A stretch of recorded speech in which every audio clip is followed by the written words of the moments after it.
Hello everyone, आप सबका स्वागत है हमारे और आपके अपने YouTube channel all in one में। तो गाइज़ आपके लिए ये वीडियो है हमारी। इसमें जो हमारी सीरीज़ चल रही थी एमसीक्यू सीरीज़ जनरल साइंस पे, उसका ये पार्ट फिफ्थ है। अभी तक हमने पार्ट 4 आ चुके हैं उसके, जो आप प्ले लिस्ट में जाके देख सकते हैं। तो ये पार्ट फिफ्थ है, इसमें हम 20+ एमसीक्यूज डिस्कस करेंगे। जो पार्ट 4 है उनमें हमने पहले 20 हर एक पार्ट में एमसीक्यूज डिस्कस किए हुए हैं। तो 80+ एमसीक्यूज को हमने डिस्कस कर दिए जो इंपॉर्टेंट है आपके लिए, जीके के या और कोई जिस एग्ज़ाम है जिसमें जनरल साइंस सिलेबस है।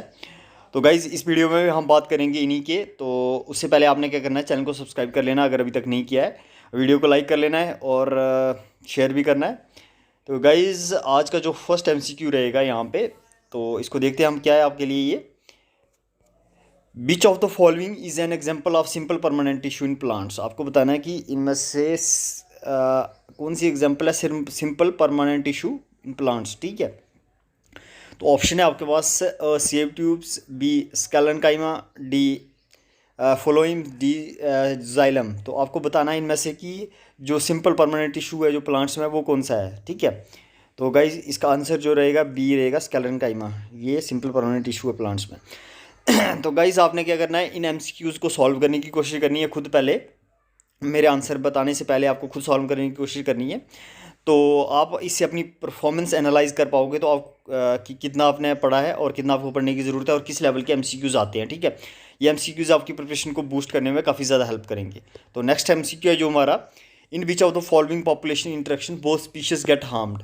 बोल रहे हैं कि एक पॉपुलेशन इंटरेक्शन होती है जिसमें दोनों स्पीशीज हार्म्ड होती हैं, वो कौन सी है। ऑप्शन है हमारे पास कमेंसलिज्म, बी पैरासाइटिज्म, सी एमेंसलिज्म, डी कंपटीशन। तो जो ऐसी जो पॉपुलेशन इंटरेक्शन है जिनमें दोनों स्पीशीज हार्म होती हैं वो है गाइस कंपटीशन। कंपटीशन में दोनों स्पीशीज को हार्म होता है। ठीक है, तो नेक्स्ट हमारा एमसीक्यू है ये, which of the following illustrates Newton's third law of motion. बोल रहे हैं कि इनमें से 4 दिए हुए हैं, इनमें से जो इलुस्ट्रेट करता है Newton's third law of motion वो कौन सा है। ठीक है, तो गाइज़ आपने क्या करना है, चैनल को सब्सक्राइब करना अगर तक अभी तक नहीं किया है, वीडियो को लाइक करना, शेयर जरूर करना है। उससे हमें मोटिवेशन मिलती है, हमें पता चलता है कि आपको वीडियो की कितनी ज़रूरत है।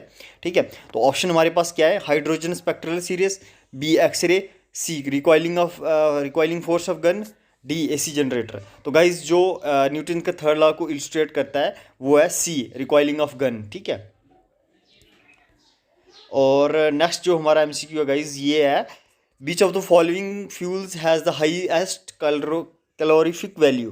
बोल रहे हैं कि इनमें से 4 फ्यूल दिए हुए हैं, हमें आपको बताना है कि हाईएस्ट कैलोरीफिक वैल्यू किसकी है। लोएस्ट मैंने बताई थी किसकी है, वो भी आपको कमेंट करना अगर आपको याद है। तो अगर आपने पहले पार्ट्स देखे हुए हैं तो मैंने उसमें बताया था लोएस्ट कैलोरीफिक वैल्यू किसकी है। तो हाईएस्ट देखते हैं, ऑप्शन क्या हमारे पास, ए है CNG यानी कि compressed natural gas, B methane, C hydrogen, D LPG liquefied petroleum gas.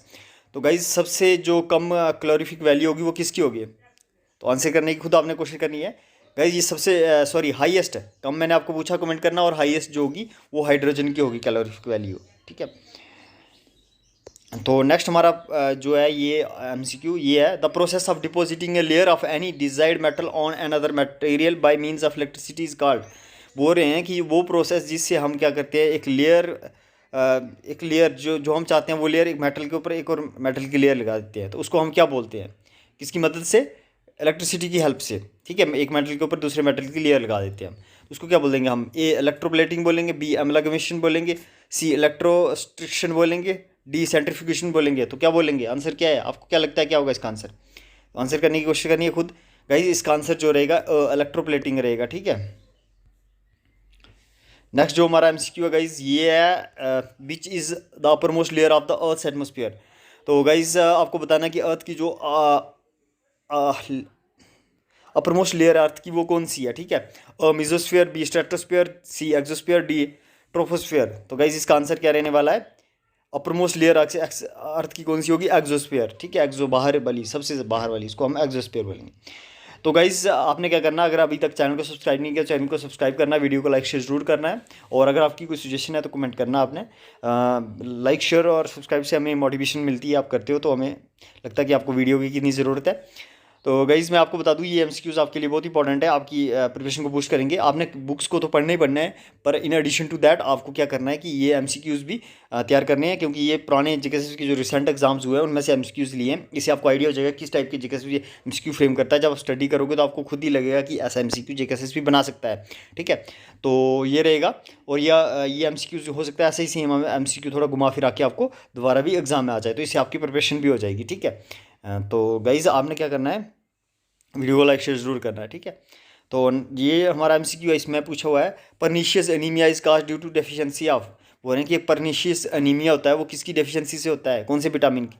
Vitamin A, vitamin बी12, बी हमारे पास vitamin D, vitamin E, vitamin C. तो आपको बताना पर्निशियस एनीमिया किससे होता है, एनीमिया किससे होता है, पर्निशियस वो भी वाला, ठीक है। तो इसका आंसर जो गाइस है वो रहेगा, क्या आंसर रहेगा इसका, बी12 एक विटामिन है जिसे मिथाइल कोबालामाइन भी बोलती है, उससे क्या होता है पर्निशियस एनीमिया होता है। तो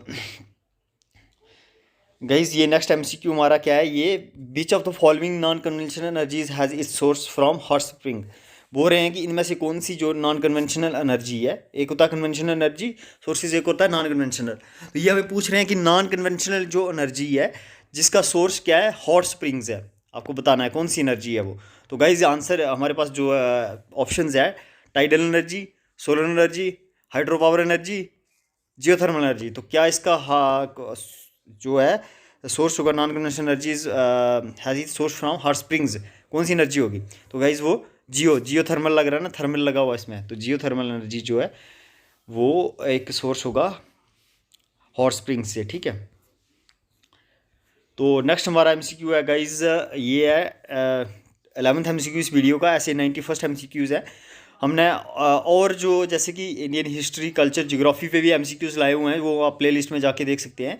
जब फिर हमने स्पोर्ट्स पे एमसीक्यूज़ लाए हुए हैं, स्टेट एंड कैपिटल से एमसीक्यू लाए हुए हैं आपके लिए, तो वो सारे एमसीक्यूज़ आपके लिए इंपॉर्टेंट होने वाले हैं। जम्मू कश्मीर की जो हिस्ट्री, कल्चर और ज्योग्राफी भी एमसीक्यूज़ लाए हैं वो आप देख सकते हो हमारी प्लेलिस्ट में जाके, ठीक है। बैनरी फार्मासिस्ट के नाम से प्लेलिस्ट है, और अलग अलग जैसे GK of Jammu and Kashmir से के नाम से भी प्लेलिस्ट आप जाके देख सकते हो। ये MCQ beach of the following is a vector quantity, आपको बताना है इनमें से वेक्टर क्वांटिटी कौन सी है। मास, बी टेम्परेचर, सी डिस्टेंस, डी एक्सेलरेशन। तो आपको बताना है इनमें से चारों में से आपको आंसर करने की कोशिश करनी है कौन सी जो है वो वेक्टर क्वांटिटी है, ठीक है। वेक्टर क्वांटिटी कौन सी है, तो गाइज इसमें जो है डिस्टेंस वेक्टर, सॉरी एक्सेलरेशन जो है ये वेक्टर क्वांटिटी है, ठीक है। इनमें से आपको बताना था कि वेक्टर क्वांटिटी कौन सी है, तो एक्सेलरेशन जो है वो क्या रहेगी, एक वेक्टर क्वांटिटी रहेगी। मास, टेम्परेचर और डिस्टेंस जो है ये नहीं है, ठीक है। एक्सेलरेशन जो है एक वेक्टर क्वांटिटी रहेगी। अब आ गया कोरोना वायरस। तो गाइज आपको जनरल साइंस है, तो जनरल साइंस आपको साइंस के रिलेटेड कहीं से भी एमसीक्यूज आ सकते हैं। तो कोरोना वायरस पे हमने एमसीक्यूज बनाए हुए हैं, वो भी आप प्ले लिस्ट में जाके देख सकते हैं। 50+ एमसीक्यूज हैं वो, जो आपके लिए काफ़ी हेल्पफुल हो सकते हैं, ठीक है। वो भी आपको देख लेना, शायद आपको इसके रिलेटेड कोई क्वेश्चन आ जाए। Corona virus belongs to which of the following order of viruses. बोल रहे हैं कि कोरोना वायरस कौन से ऑर्डर ऑफ वायरसेस को बिलोंग करता है। ऑप्शन है हमारे पास पिकोकॉर्नी विरेल्स,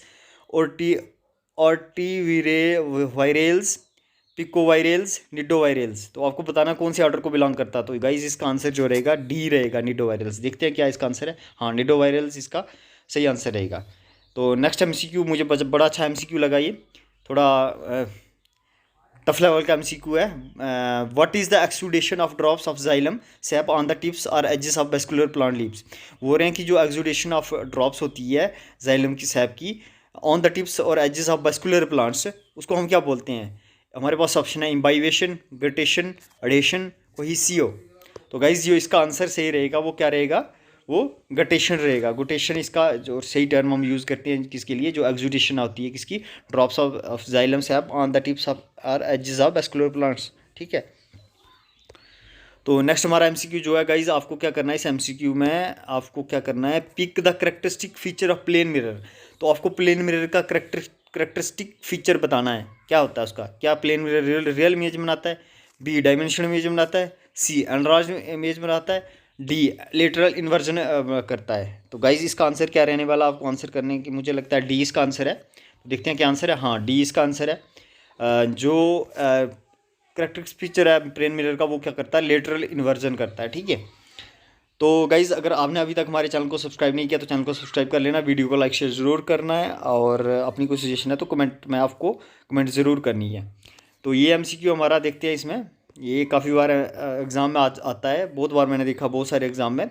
बीच ecological pyramid is always upright. तो आपको बताना है कि कौन सा इकोलॉजिकल पिरामिड होते हैं वो ऑलवेज अपराइट कौन सा होता है। क्या वो पिरामिड ऑफ नंबर्स होता है, क्या वो पिरामिड ऑफ बायोमास होता है, क्या पिरामिड ऑफ डिटेरियोरस होता है, या पिरामिड ऑफ एनर्जी होता है। तो जो पिरामिड ऑलवेज अपराइट होता है, यानी कि अपराइट होता है, तो वो कौन सा होता है, वो पिरामिड ऑफ एनर्जी होता है। तो ये इसका आंसर रहेगा। गाइस आपने खुद सॉल्व करने की कोशिश करनी है, और ये एमसीक्यूज आपके लिए काफ़ी हेल्पफुल रहने वाले हैं, ठीक है। तो नेक्स्ट जो हमारा एमसीक्यू है ये है, who proposed an atom model with discrete orbits called energy levels. बोल रहे हैं कि एटम का मॉडल किसने प्रपोज किया, जिसमें उसने दिया कि एटम में क्या होता है, डिस्क्रीट ऑर्बिट्स होते हैं जिनको हम एनर्जी लेवल बोलते हैं। तो ये किसने दिया, J Thomson, B Antonio Lavoisier, D Niels Bohr, D Joseph Proust. तो गाइस आपको बताना किसने ये मॉडल दिया जिसमें डिस्क्रीट ऑर्बिट्स होते हैं जिनको हम एनर्जी लेवल्स बोलते हैं। तो ये किसने दिया, आपने कर दिया होगा आई हो आपने, ये सी नील बोर ने ये मॉडल दिया था, ठीक है। तो नेक्स्ट जो हमारा एमसीक्यू है गाइज, ये एमसीक्यूज आपके लिए काफ़ी इंपॉर्टेंट है क्योंकि ये जेके एसएसबी के रिसेंट एग्जाम में पूछे हैं। इससे आपको आइडिया हो जाएगा कैसे एमसीक्यूज आते हैं। हो सकता है कोई एमसीक्यू रिपीट भी हो जाए। मैं देखता हूँ काफ़ी जो हम क्वेश्चन पेपर सॉल्व करते हैं उसमें रिपीट हुए होते हैं एमसीक्यू। तो आपके लिए एक नंबर भी बहुत इंपॉर्टेंट है क्योंकि इतना ज़्यादा कंपटीशन है। देखना आप पॉइंट से, आप जो भी रहेगा पॉइंट से रहेगा, ठीक है। तो ये थोड़ा कि उसने कम पढ़ा है, बट कहीं ना कहीं उसने अलग लेवल की तैयारी की हुई है। तो एमसीक्यू सॉल्व करना आपको यहाँ से सॉल्व करने, यहाँ से भी मिलते हैं एमसीक्यूज। अगर आपने प्रिपरेशन अच्छे से कर लिया, बुक से अच्छे से पढ़ लिया या कहीं से भी पढ़ लिया है, तो उसके बाद आपको एमसीक्यू सॉल्व करना काफ़ी इंपॉर्टेंट बन जाते हैं। तो ये आ गया हमारा एमसीक्यूज 17th इस वीडियो का है। 97 ऐसे है, which of the following tides has the least difference between high and low tides. बोल रहे हैं कि बीच इनमें से कौन सी tide, which of the following tides has the least difference between the high tide and low tides, ठीक है। कौन सी टाइड का लीस्ट डिफरेंस होता है हाई और लो टाइड्स में। A ebb tide, B spring tide, C neap tide, D flood Tide. तो गाइस आपको आंसर करना है। आई होप आपने कर दिया होगा। तो मुझे इसका आंसर लगता है एब टाइड इसका आंसर है, सॉरी नीप टाइड इसका आंसर है। तो मेरे से भी गलत हो जाते हैं क्योंकि याद नहीं रहता है। तो आपको क्या करना है, वो टाइड जिसका नीप टाइड वो टाइड होती है जिसका जिसमें has the least difference between low high tides and low tides होता है, ठीक है। तो नीप टाइड इसका आंसर रहेगा। Which of the following tides has the least difference between high and low tides, it is the neap tide which has the low least difference between high tide and low tides. ये इसका रहेगा। तो next भी corona virus से related एक MCQ है guys, तो ये भी इंपॉर्टेंट है। What is the genetic material present in SARS CoV-2 virus. बोल रहे हैं कि जो सारस CoV-2 वायरस होता है, कोरोना वायरस है, उसमें जेनेटिक मटेरियल क्या होता है। Deoxyribonucleic acid DNA होता है क्या। B genetic material are absent in सारे, क्या उसमें जेनेटिक मटेरियल होता ही नहीं है। सी राइबोन्यूक्लिक जहाँ RNA होता है। डी जहाँ DNA और RNA दोनों होता है, यानी कि डी ऑक्सी राइबोन्यूक्लिक एसिड जहाँ फिर राइबोन्यूक्लिक एसिड दोनों होता है। तो आपको आंसर करना, आई होप आपने कर दिया होगा, सारे CoV-2 में कौन सा जेनेटिक मटीरियल होता है। तो गाइस मैं आंसर बता दूँ, अगर आपने कर दिया तो इसका आंसर सी रहेगा। अगर आपने सी आंसर किया तो सही है, ठीक है। ये हमारा MCQ है। नेक्स्ट ये है, kelvin is the SI unit, ठीक है। तो kelvin is the SI unit, तो वो आपको बताना कि केल्विन किसका SI यूनिट है। तो Kelvin thermodynamic temperature, B luminous intensity, C electric current, D amount of substance. तो गाइस केल्विन किसका SI यूनिट है, ये रहेगा किसका है, थर्मोडाइनमिक टेम्परेचर का जो SI यूनिट है ये केल्विन है, ठीक है। तो SI यूनिट भी आपको आ सकता है। ये काफ़ी इंपॉर्टेंट जीके का MCQ भी आप बोलते हो, जनरल साइंस का भी इसको बोल सकते हो कि बार जीके में आ जाता है ये। Which of the following is known as liquid gold. बोल रहे हैं कि इनमें से ये जो 4 ऑप्शन है इनमें से लिक्विड गोल्ड किसको कहा जाता है। कोल को कहा जाता है, बी पेट्रोलियम को कहा जाता है, सी बायोफ्यूल को कहा जाता है, डी वुड को कहा जाता है। तो गाइस किसको कहा जाता है, किसको कहा जाता है बताएं आप मुझे, इनमें से लिक्विड गोल्ड किसको बोला जाता है। तो गाइस आपने आई होप आंसर कर दिया और इसका आंसर बी रहेगा, पेट्रोलियम। पेट्रोलियम को लिक्विड गोल्ड बोला जाता है। तो गाइज़ ये MCQ मैं आपके लिए छोड़ूंगा, पर मैं उससे पहले आपको एक पिछली वीडियो में मैंने आपके लिए MCQ छोड़ा था पार्ट 4 में, तो मैं उसका आंसर आपको बताऊंगा अगर मुझे मिल गया तो। हाँ यहाँ पे कौन सा MCQ था, 79, 80, 81 छोड़ा था हाँ मैंने।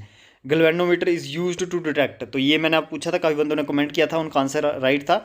तो गैल्वेनोमीटर किसके लिए यूज़, इलेक्ट्रिक करंट को डिटेक्ट करने के लिए यूज़ होता है, ठीक है। काफ़ी बंदों ने इसका आंसर किया था, तो इसका आंसर क्या रहेगा, इलेक्ट्रिक करंट। तो अब ये मैं नेक्स्ट MCQ आपके लिए छोड़ूंगा गाइज, आपने कमेंट करना है उसको, आपने कमेंट करना है कमेंट बॉक्स में तो उससे हमें पता चलेगा कि आपको कितनी ज़रूरत है और वीडियो की, आपकी रिस्पॉन्स मिलता हमें। तो गाइज़ आपने क्या करना है, अपना स्कोर भी कमेंट करना और इसको भी कमेंट करना है। तो यहाँ पे एमसीक्यू आपके लिए, the oxygen released by green plants during photosynthesis comes from. वो बोल रहे हैं कि जो ग्रीन प्लांट्स हैं ना, आपको पता है वो कार्बन लेते हैं और ऑक्सीजन छोड़ते हैं, और वो ऑक्सीजन हम ह्यूमन बींग्स या जो लिविंग ऑर्गेनिज्म जिनको ऑक्सीजन की जरूरत है हम वो लेते हैं, ठीक है। तो वो बोल रहे हैं कि जो ऑक्सीजन रिलीज करते हैं ग्रीन प्लांट ड्यूरिंग फोटोसिंथेसिस के जरिए, वो कहाँ से आती है? क्या वो ए वाटर से आती है, बी कार्बोहाइड्रेट से आती है, सी कार्बन डाइऑक्साइड से आती है, जैसे डी कार्बन डाइऑक्साइड या सी मोनोऑक्साइड कार्बन मोनोऑक्साइड। तो आपको बताना है कि वो ऑक्सीजन जो रिलीज़ होती है ड्यूरिंग फोटोसिंथेसिस जो हम लेते हैं वो कहाँ से आती है। इनमें से चारों में से आपको जो भी ऑप्शन लगता है वो आपने कमेंट करना है। तो गाइज़ अगर आपने अभी तक चैनल को सब्सक्राइब नहीं किया तो चैनल को सब्सक्राइब करना है, वीडियो को लाइक शेयर ज़रूर करना है गाइज़, उससे हमें आपका पता चलता है कि कैसा रिस्पॉन्स है। तो हम और MCQs भी अगर हुए तो आपके लिए लाने की कोशिश करेंगे। Thank you, have a nice time.